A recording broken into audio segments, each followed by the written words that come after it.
Assalamu alaikum. Let's get started. Let's settle down. So in the previous lecture we looked at photons and we looked at some interesting properties of the photons, and we identified the photon as a packet of energy. It carries energy, it has momentum, it has some relativistic mass, it is affected by gravity, and it is characterized by a certain frequency. So the photon has energy HF. We also talked about the electromagnetic spectrum. The one confusing thing is we're treating the photon as a particle, as a packet of energy, as a corpuscle of energy, but we are associating with it a frequency. Frequency is generally considered to be a wave-like property. So we'll talk about what's the relationship between the wave and the particle notions. No talking, please. And we also know that the frequency is related to the speed through this relationship. F equals c over lambda, and for a photon traveling in vacuum, c is fixed. You should remember the value of c.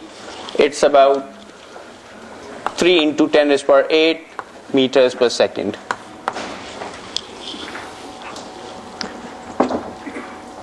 All right. Now the question is, where does this energy come from?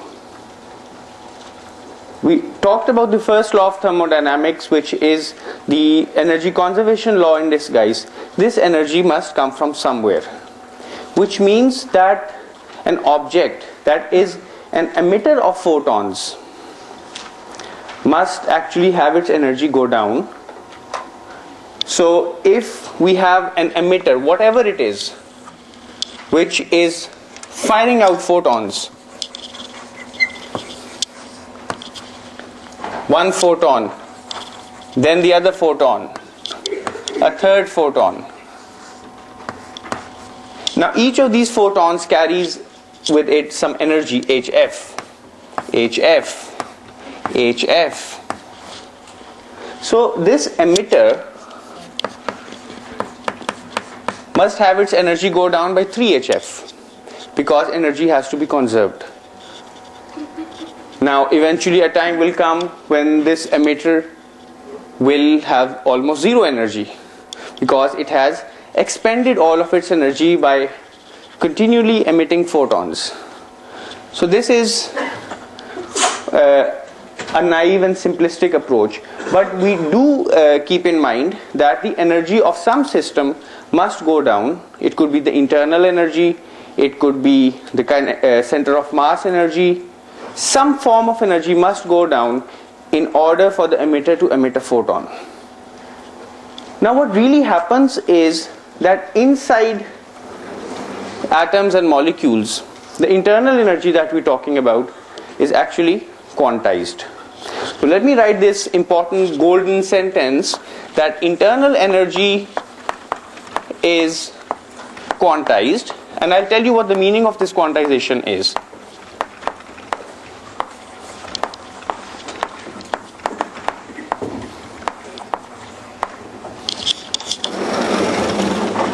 Suppose I have an electron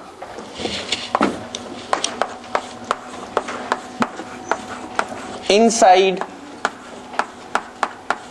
an artificial atom.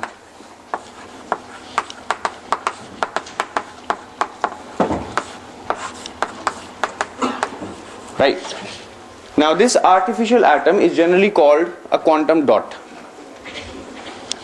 We'll talk about what quantum dots are, but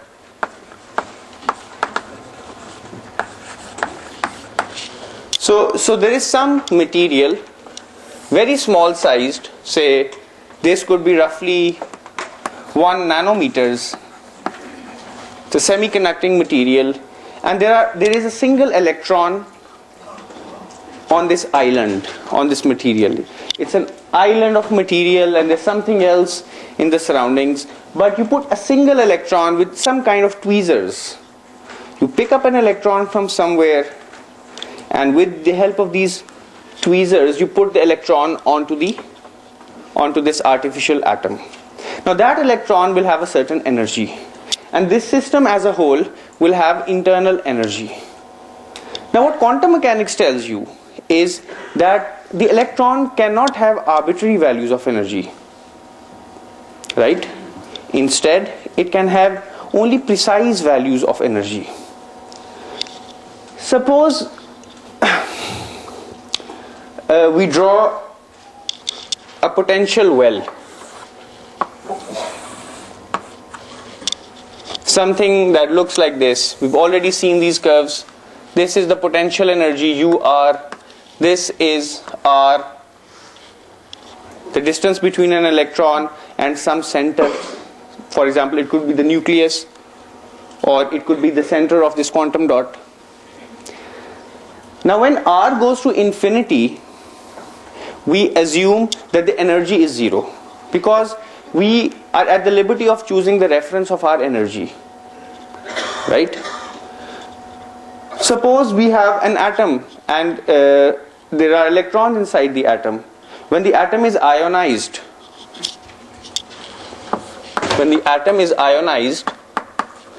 this means that the electron has gone out of the nucleus, out of the atom, and it's now free to wander anywhere. So when the electron is free to wander anywhere, it's not within the attraction of the nucleus, we say that its energy is zero. We just take this as a reference. And when it's inside the atom, the energy could be somewhere smaller than zero. So in this curve, this is the potential energy curve. If I draw a straight line like this represents a value of energy, correct? And in our harmonic oscillator example, if the object or the electron is oscillating in this fashion, here it comes back, it goes here, comes back, then its internal energy is constant, it's fixed at this green line, but its kinetic and potential energy are interchanging. Here all of the energy is potential, because the yellow curve and the green line meet. Here the yellow and the green line meet, so all the energy is potential. In between, when oscillations are taking place, here all the energy is kinetic. So we can draw these energies as straight lines on the potential energy curve. Now, what we would normally believe is that the energy could be anything. It could be this straight line, it could be this straight line, it could be this straight line, this straight line. In fact, you could draw an infinite number of straight lines in this region with negative total energy. This line is a datum line, which represents that the electron is free. It's not bound to the system. It's like a harmonic oscillator in which the oscillating mass has detached from the spring and is free to go anywhere. So this line represents zero energy, which means that the electron is now free. It's unbound. And the region below this curve represents the bound states. Now, classical notion is that common sense says that you could draw an infinite number of lines in the bound region. The energy could be anything, correct? So instead of drawing lines, I should actually shade this region, because all of these energies are possible. Whatever energy you initialize the system at, it can take that energy. So this is the classical picture, that energy is continuous. It can take up any value you like. Alright, do you get this point? So the energy, if this is minus 10 electron volts, this is 0 electron volts, then the energy could be minus 10, it could be minus 9.9 electron volts, minus 9.999 electron volts, it could be minus 4 electron volts, minus 3.2 electron volts, anything. G. Right. Well, this is the classical picture. Quantum mechanics doesn't let you ask questions of this kind. So we'll talk about these questions later, but The common perception is that this energy could be anything. But quantum mechanics tells you that no, this is wrong. If the electron is bound, for example, an electron is trapped inside this quantum dot, or an electron is inside an atom. For example, we have the hydrogen atom in which an electron is bound to the nucleus through electrostatic interactions. The energy cannot be continuous. Rather, for these bound states, the energy is always discrete. So you can only have discrete energy levels. Discrete or quantized levels. For example, if you go to the playground, all of you have taken slides in your childhood. You go up on stairs, but you come down sliding, rolling. So this downward motion is continuous. You could be at any height between 0 and the height of the slide. However, you can only step on stairs, on individual steps of the stairs. Going upwards, in your upward ascent, you can only have discrete values of height, discrete values of potential energy. So this is quantized ascent, whereas this is continuous descent. And you can just imagine that the electron, when it is inside the atom, or the electron is confined to remain within the quantum dot, its energy is quantized. It's in a bound state. And when the electron is unbound, for example, an atom has been ionized, or electron has been stripped away from the quantum dot, does its energy become continuous? So in fact, in the bound state, if I would like to represent the energy levels, I would have to draw something like this. This is the potential energy curve.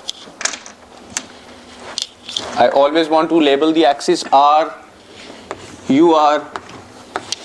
And now the internal energy associated with the electron is quantized. You can have an energy with this value only, or an energy with this value only. You cannot have any energy in between. You can have an energy with this value only, with this value only, and so on.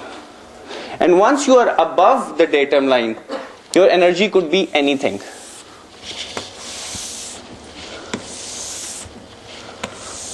Your potential energy becomes 0, but your kinetic energy could be anything. So inside the atom, when your electron is bound to the atom, only discrete values of energies are possible. G. It represents two atoms that are very far away, they don't interact with one another, or electron has gone out of the quantum dot, so it doesn't see the nucleus. It's free to go, it's not within any electrostatic interaction or other kinds of interaction with anything else. G. Sir, outside the atom, doesn't the electron have zero energy? Outside the atom, if the electron is static, it has zero energy, but if the electron is moving, it will have some kinetic energy, but its internal energy will be zero outside the atom. Sure. G. Is this potential energy graph too for an electron too? It is. I will draw another one for an electron as well, but it's the same general idea. G. Do you know why this happens? Yes, I do. Do you know why? We'll learn about it. Whenever there is confinement of a system, whenever you make the system to be confined within a certain volume, then quantization occurs. So confinement leads to quantization. We'll learn about it. Sorry? Right, so that's why everything is quantized. The object is not static, it should have zero potential energy. Yeah, you said that the object is moving, but why is potential energy have some value but kinetic energy is zero? Where? In the graph. This graph? Above the line. Above the datum line. So above the datum line, when the electron has gone out of the nucleus, I mean, it's not seeing the attractive force of the nucleus, correct? So it does not see any potential energy due to the nucleus alone. Any energy it will have will be due to its own kinetic energy or some other thing. So this is represent potential energy graph. Right. So on this potential, so this axis generally represents energy. This yellow line represents the potential energy. On top of it, we can draw anything with the dimensions of energy. Right. So here we're drawing these red lines. These are energy values of energy, total energy of the electron inside the system, inside the quantum dot or the atom. For example, let's suppose this energy is E1, this energy is E2, E3, E4 and E5. So we have an artificial atom, the quantum dot, in which we have these 5 quantized levels. Now somehow an electron, suppose there's only one electron in the quantum dot, it can exist on either of these levels. Either its energy would be E1 or E2. या देखो मैं लफ्ज़ use कर रहा हूँ और, English वाला और E3 or E4 or E5. So it cannot have any energy in between. Suppose somehow the electron, and this lower energy level is called the ground level. Right? This is the ground level. This is some datum line. Datum का मतलब reference. तो ये ground level है, ठीक है? An electron can be in the ground level, or an electron can be in one of these excited states. These are excited levels, all of them.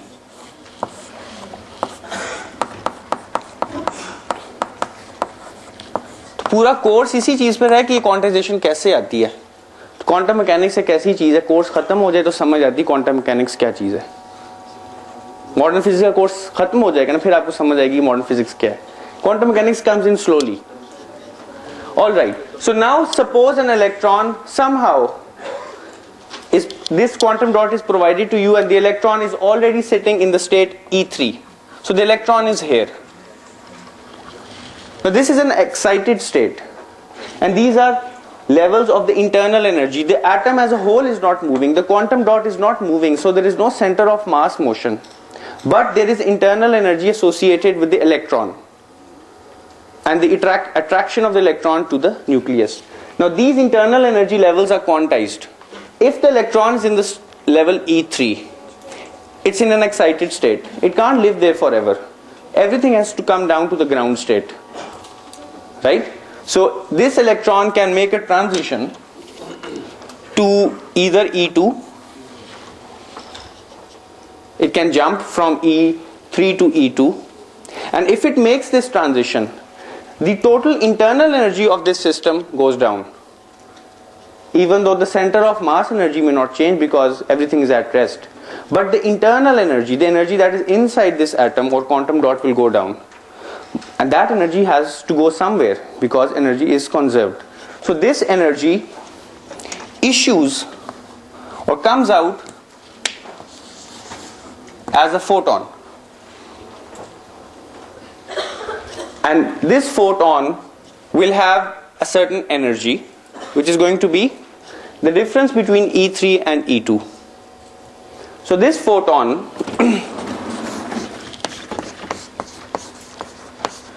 will have an energy E3 minus E2. एक minute, और ये energy HF के बराबर होगी. So the value of frequency will depend upon the energy separation between these quantized levels.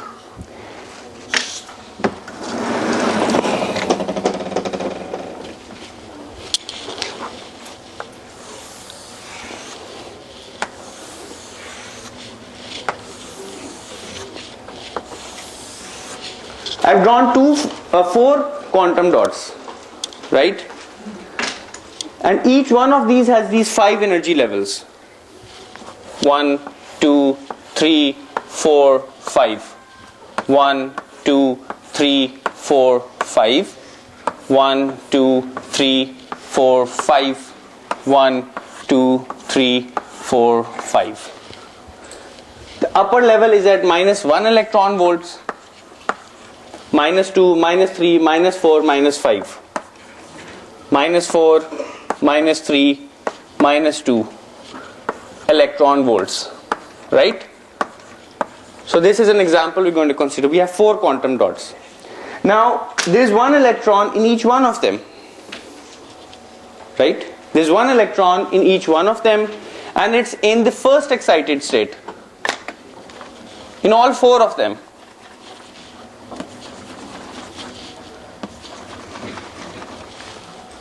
What's going to happen?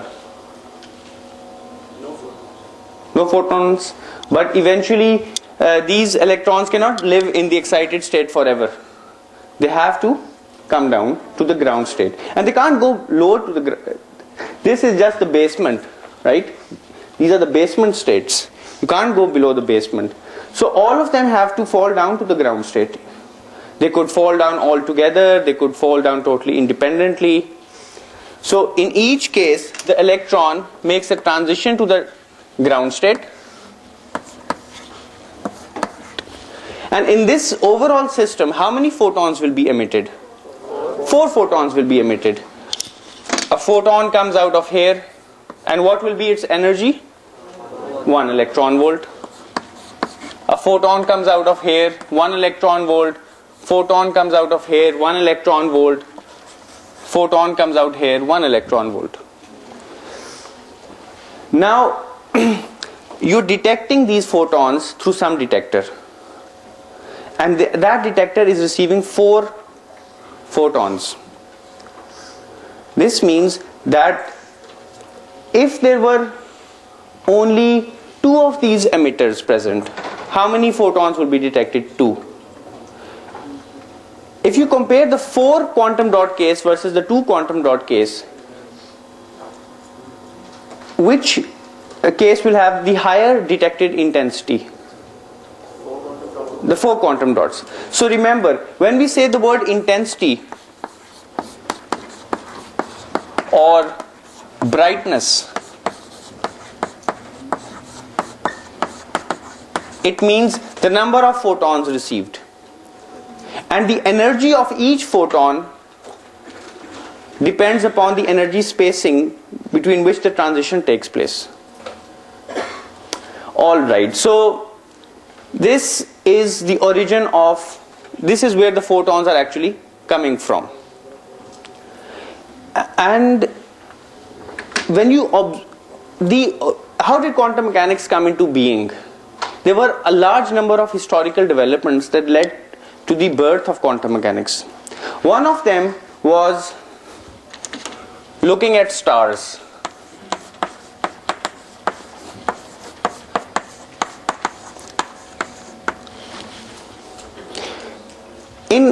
In the 17th century, when Isaac Newton, there's a famous painting which shows this experiment. He made a small hole in the wall in which he was doing his experiments, and there was a beam of sunlight that came straight in, and then he placed a prism in the path of the beam, and then he had a screen, and he observed that a spectrum was obtained.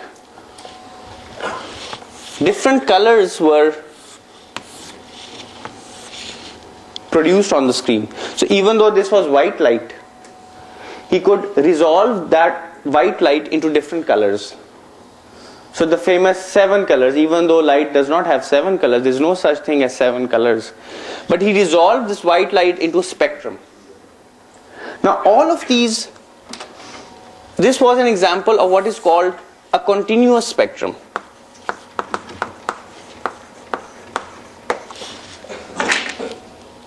However, if you perform this experiment not with white light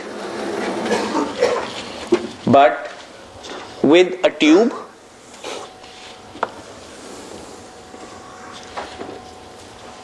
that has 2 electrodes in it,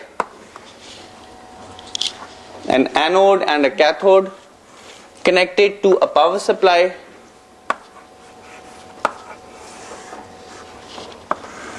and this tube is filled with some gas. For example, hydrogen gas.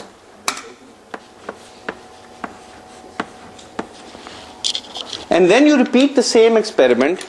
You place a prism in front of the tube, and you have some means of recording what the spectrum looks like. You will not really see a continuous spectrum. What would you observe? You would observe, आप बताएं, what would you observe? Ji. Sir,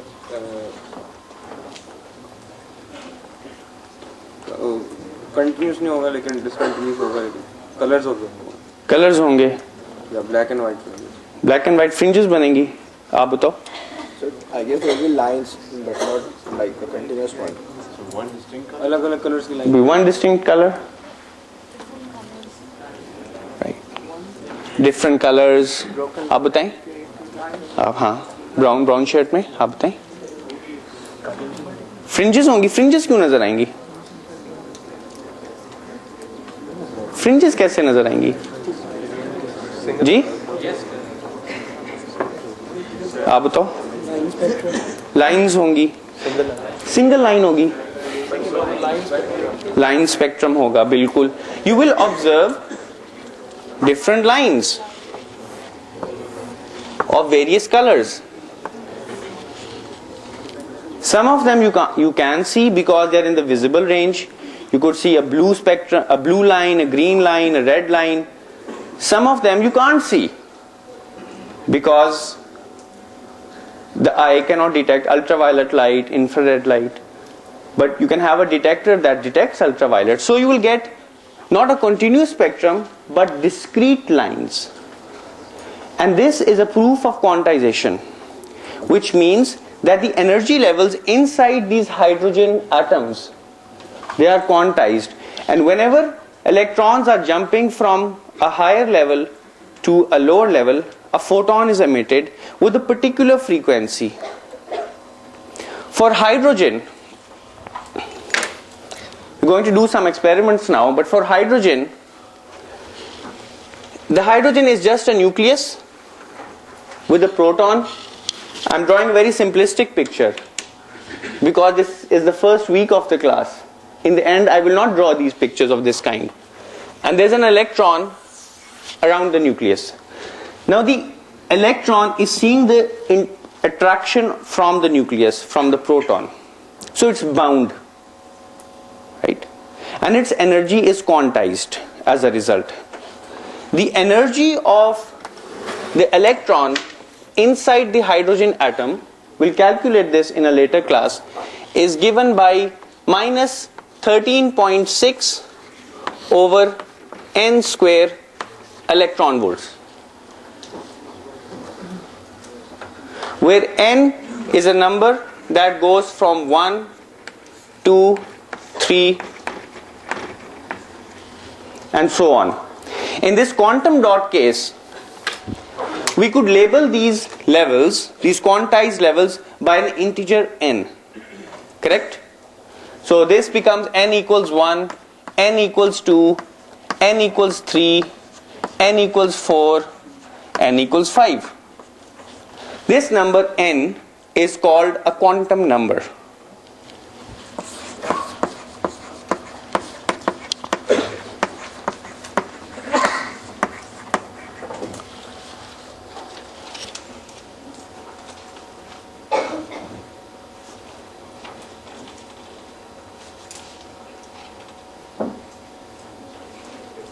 So the energy of this system is quantized.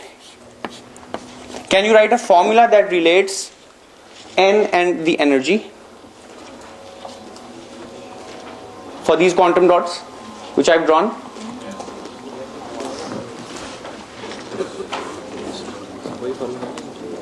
क्यों? तवज्जो है? सुन रहे हो क्या हो रहा है? अब बताओ. सर एनर्जी के लिए राइट सर तो जो आपने लिखा वही होगा क्योंकि energy of each line spectrum will represent the energy of that electron right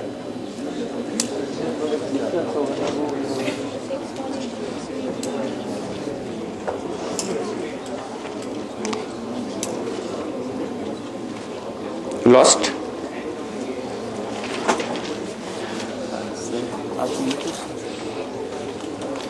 I mean, I've drawn 5 quantum dots with those energy levels. I've labeled the values of n. I would like a formula between n and E energy. Sorry? Minus? 1 over n initial square minus initial is the initial level of energy. I mean, why are you remembering what you learned in your A level? This is a very simple question, nothing to do with the hydrogen atom. These are energy levels, and we know that n equals 1 has an energy minus 5, n equals 2 has energy minus 4. I would like to write a formula between En and n. Sorry? I'm not talking about the photon. En is the energy of the level. What is Z? Minus 5 plus 5.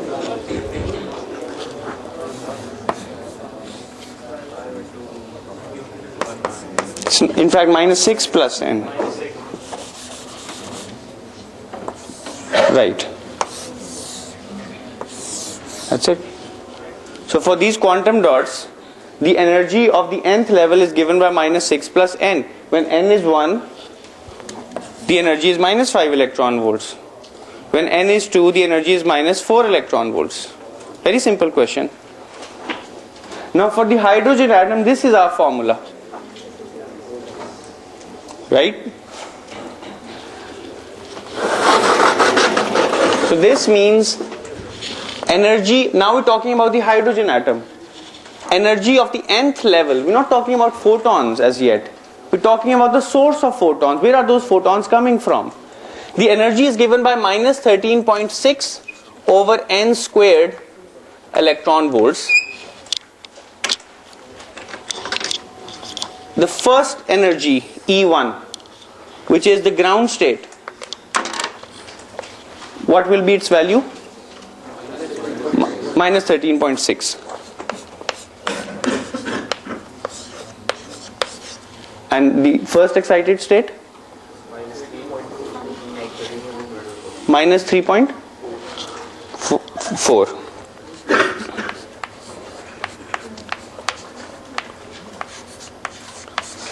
E3 minus 1 point? Minus 1.51. E4 Minus 0.8. 0.89. 0.85.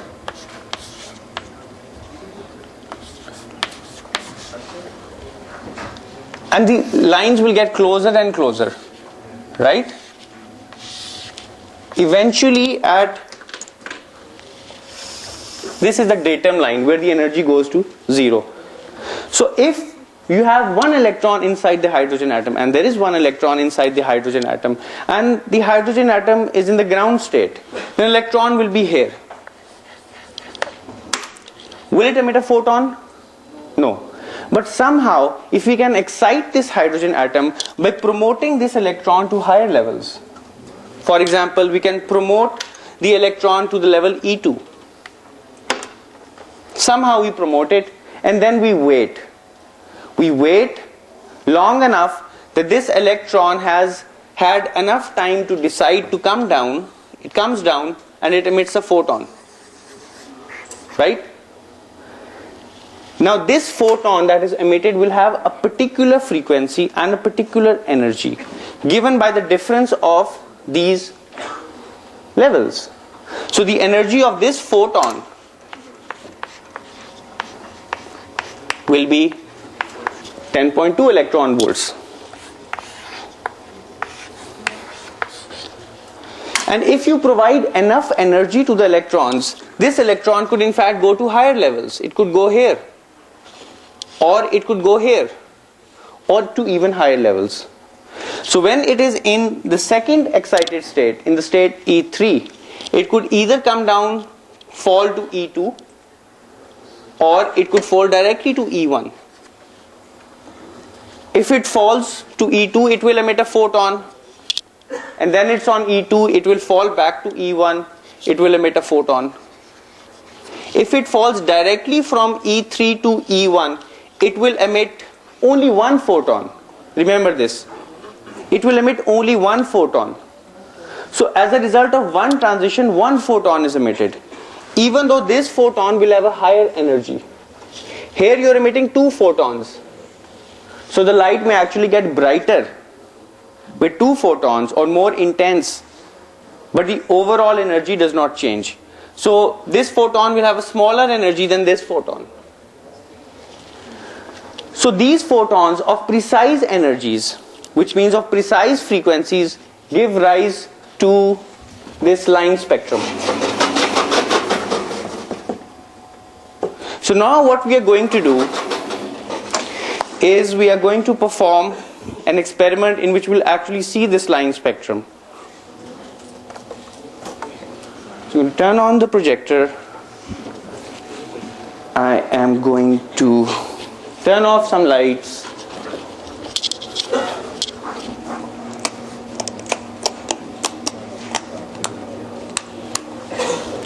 अभी तक आपको बात समझ आ गई है?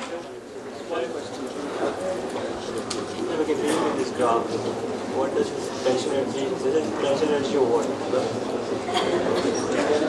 This is the potential energy of the electron being attracted to the nucleus. How will it be like increasing? Because there will be repulsive forces, so it can't be attractive in any case. So when the electron gets very close to the nucleus, there are repulsive forces. These are called strong nuclear forces or forces due to the uncertainty principle. But I'll explain this. Just hold on.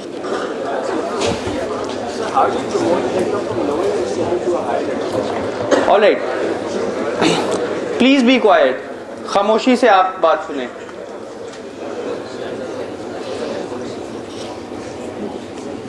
Computer. Remember one thing, the question the student has asked, how do you promote the electron to higher energy levels? There are different ways. In the experiment that we are performing,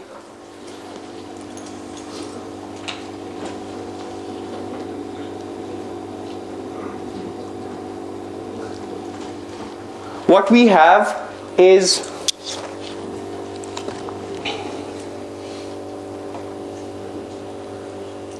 you see on the screen, this is a tube and it has hydrogen in it, and there are two electrodes, one at the top, one at the bottom. It's attached to a power supply. There is electrical discharge. The hydrogen gas inside the tube gets excited, which means that the electrons inside the hydrogen atoms move to higher levels. So initially they were sitting on this level E1, but now you give it electrical energy through electrical means. There are different ways of exciting the electrons. Here we are exciting it by electrical means. The electrons go to some of the higher levels and then they want to come back. And you see, you already see a distinct coloring that is coming out from the hydrogen tube. Now what we would like to do is to see whether it's a continuous spectrum or a line spectrum. So what we have here is, this is an optical fiber, right, which is picking up light that is coming out from the tube. Of course there is background light as well, so it will not be really perfect, and all of this is going into this device. If Newton had this device, he would have performed much better experiments, but this is a modern version of a prism. It's called a spectrometer.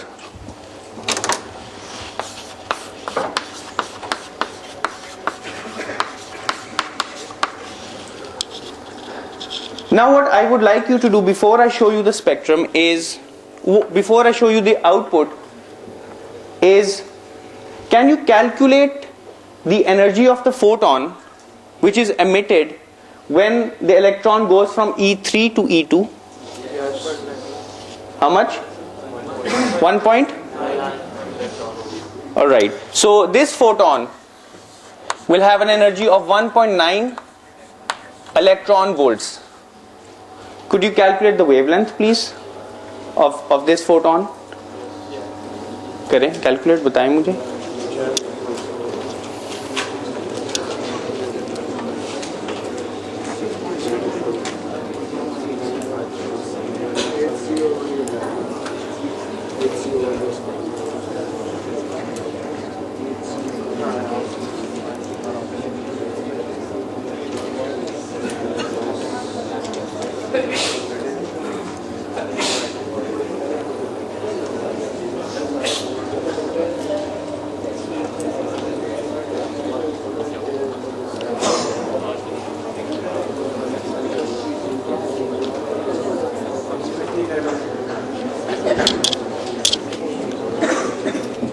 कैसे calculate करेंगे?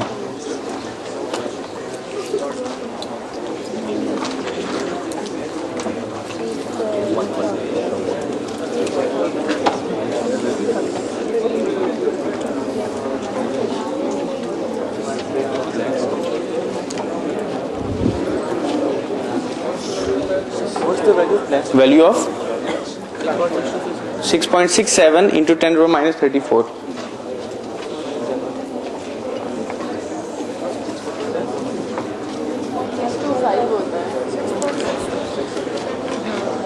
Six 6.6 into 10 to the minus 34 is the value of H.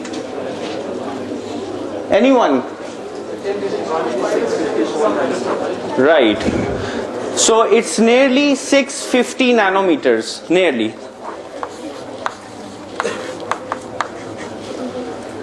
So if you look at this spectrum here,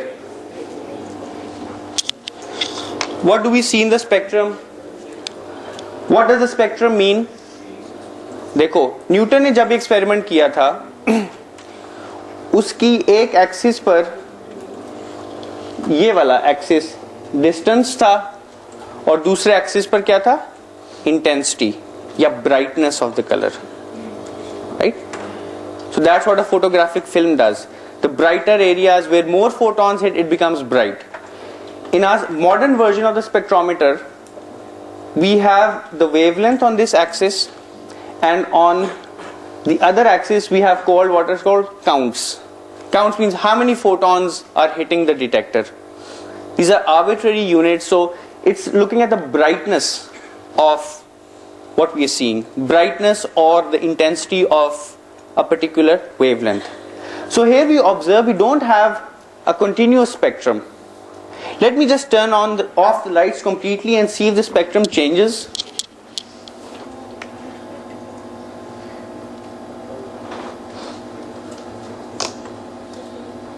Alright, that's fine. So here you see distinct lines. You don't see a continuous spectrum. ठीक है mummy? ठीक है, कोई नहीं.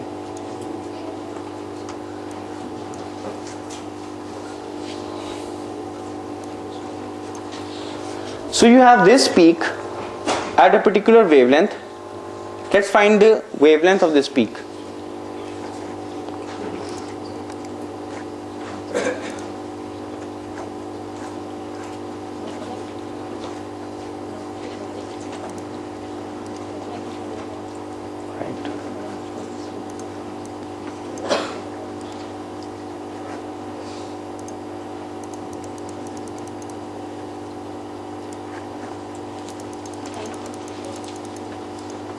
Alright, so this peak is at 656 nanometers, and this corresponds to an electron that has gone by the electrical discharge onto the level E3 and then fallen back onto E2.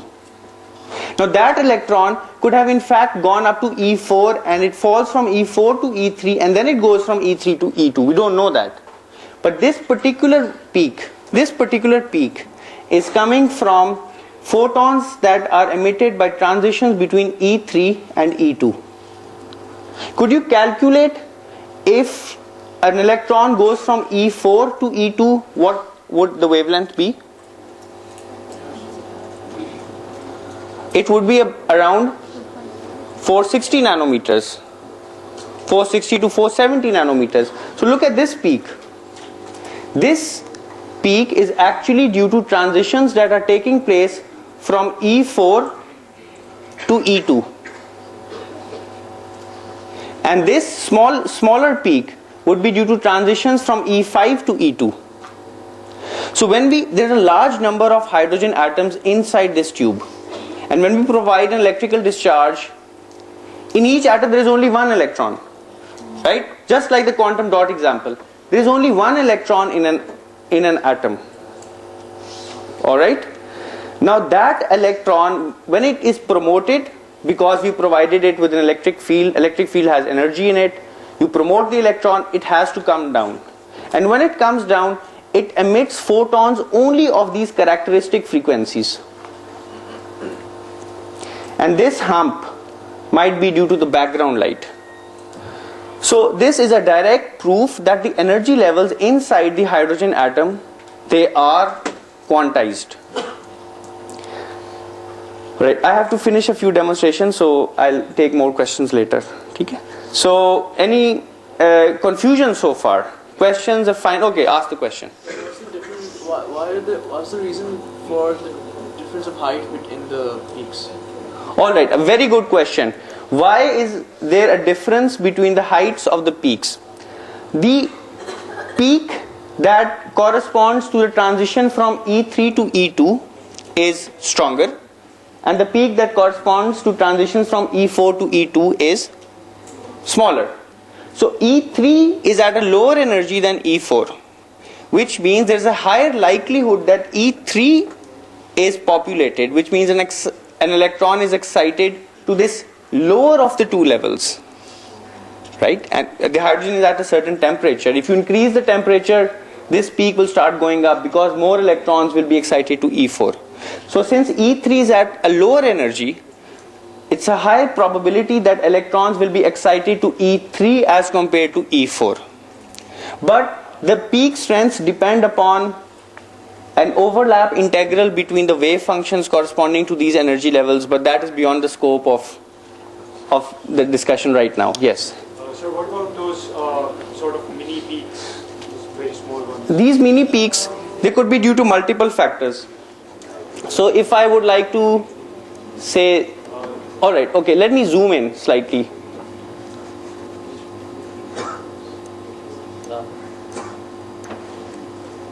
You see there's a peak corresponding to 485 nanometers, which comes from the E4 to E2 transition, and then there are smaller peaks here. And that is because the levels have some finer structure which we haven't discussed so far. There could be impurities in the hydrogen as well. So there could be a large number of reasons why these other peaks appear. Another question I would like to ask is there are transitions to E1 level as well. But since these difference is high, they correspond to more energetic photons. Correct? More energetic photons means shorter wavelengths. And our spectrometer works only in the visible range. So we don't see this transition from E2 to E1, for example, because it's around 100 nanometers, and that's in the ultraviolet regime. So if we did have a spectrometer that goes beyond to shorter frequencies, we would have seen this very strong peak as well. So this is a vivid proof. I mean, seeing is believing. Energy levels inside the hydrogen atom are quantized. The energy levels, whenever we have an electron that is confined, that is within some kind of potential well, the energy levels are quantized. Now let's perform another experiment. This time with a bulb. Right?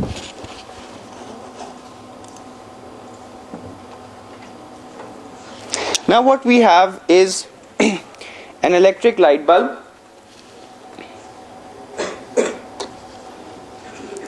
I just turn this optical fiber so that it points towards the bulb. Right? I turn its direction. Now let's see what happens. What do you expect? Would you expect a line spectrum or a continuous spectrum?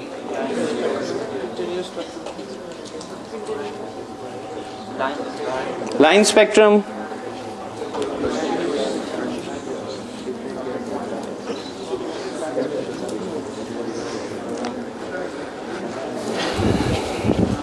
Let's see.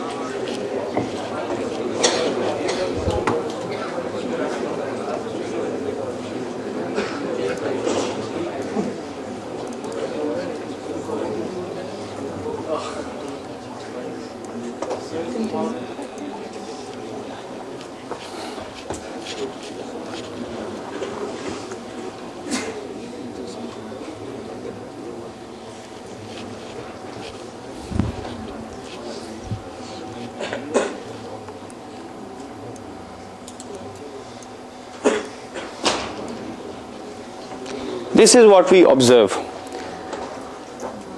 This is Newton's experiment. And Newton's experiment basically was the same thing. He observed sunlight, or now we have an incandescent light bulb which is emitting photons of different frequencies.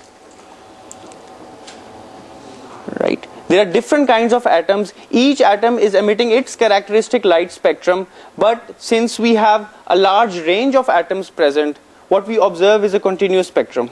All of these frequencies, all of these wavelengths are present. So now what we can actually do is, it's a continuous spectrum.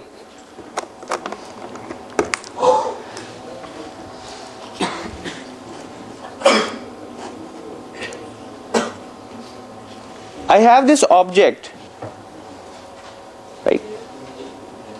It's called a filter. What this filter does is that it lets only light of a certain wavelength to go through. It blocks all other photons. So in front of this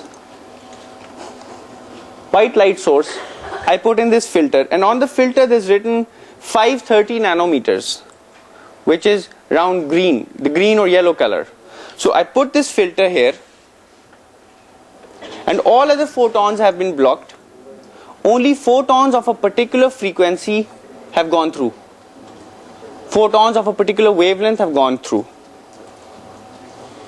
Right. Let's try out with another filter.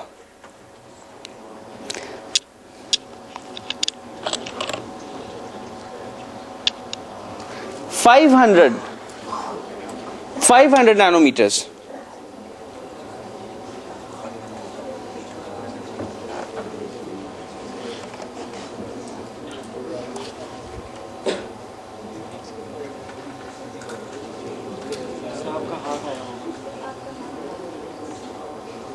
Yeah. 500 nanometers.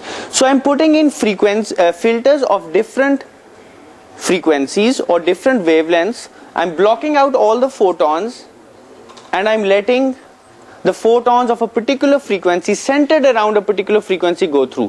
For example, if we look at this example again, and I zoom in a little bit, I zoom in from here to here.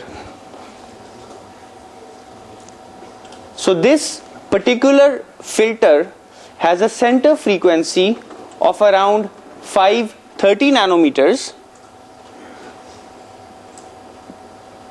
plus minus 10 nanometers. So it lets photons between 520 nanometers and 540 nanometers to go through. Right? So it's like a filter. It's an optical filter. All of the photons of different frequencies are present in this light. There are ultraviolet photons as well, there are infrared photons as well. But this filter is letting a narrow band of wavelengths to pass through. Now let's perform the experiment in another way.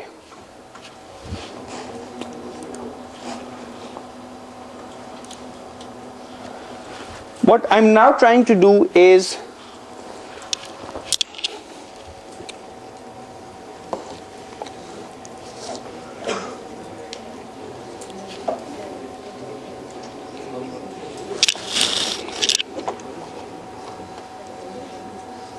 so I'm removing the post, putting in, alright, this post should work.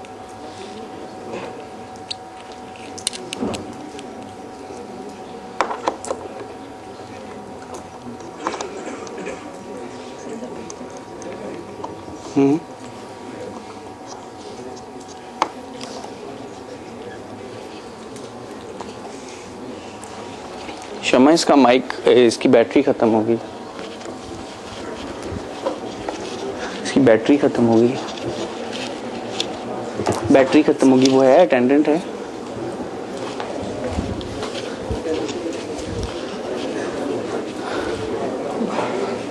So now if you observe,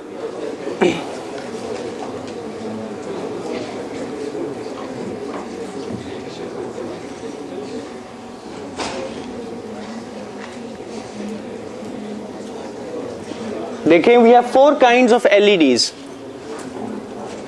We have a red LED, a blue LED, a white LED and a green LED or a yellowish LED. So let's see what do we see on the spectrometer.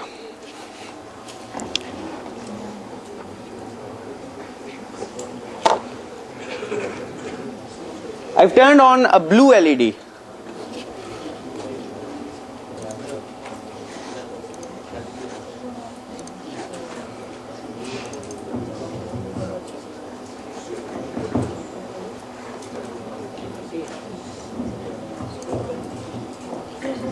Zoom out.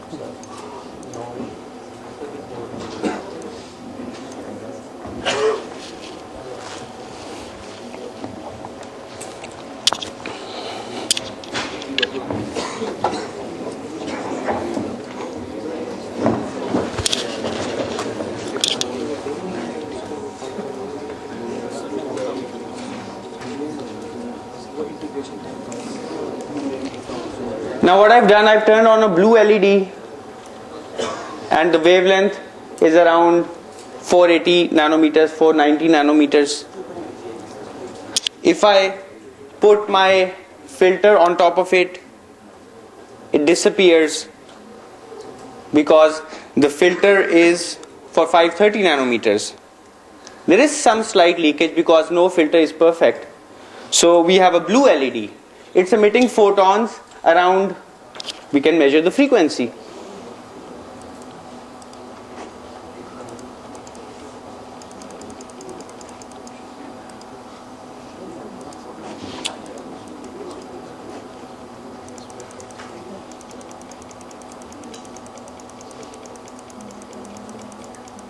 Right, so it's about 485 nanometers.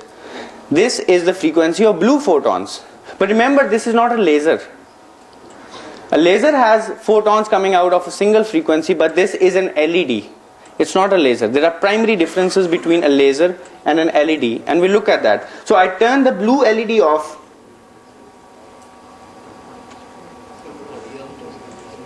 I turn on the red LED.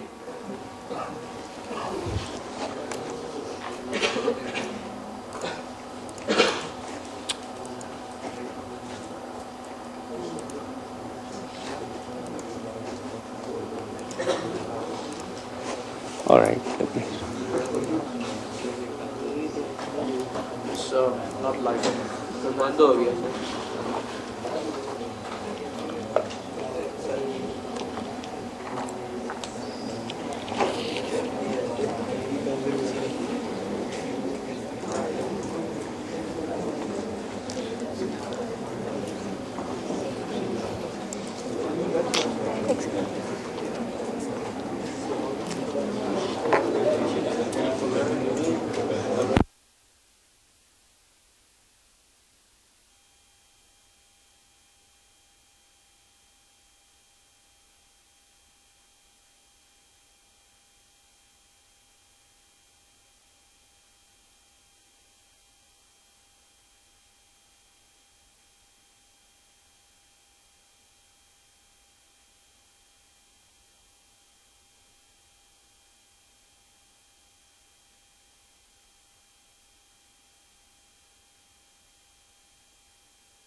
to the conduction band? What? 0.3? I mean, the gap is Eg. I would like to find out how much voltage do you need? Sorry? Exactly.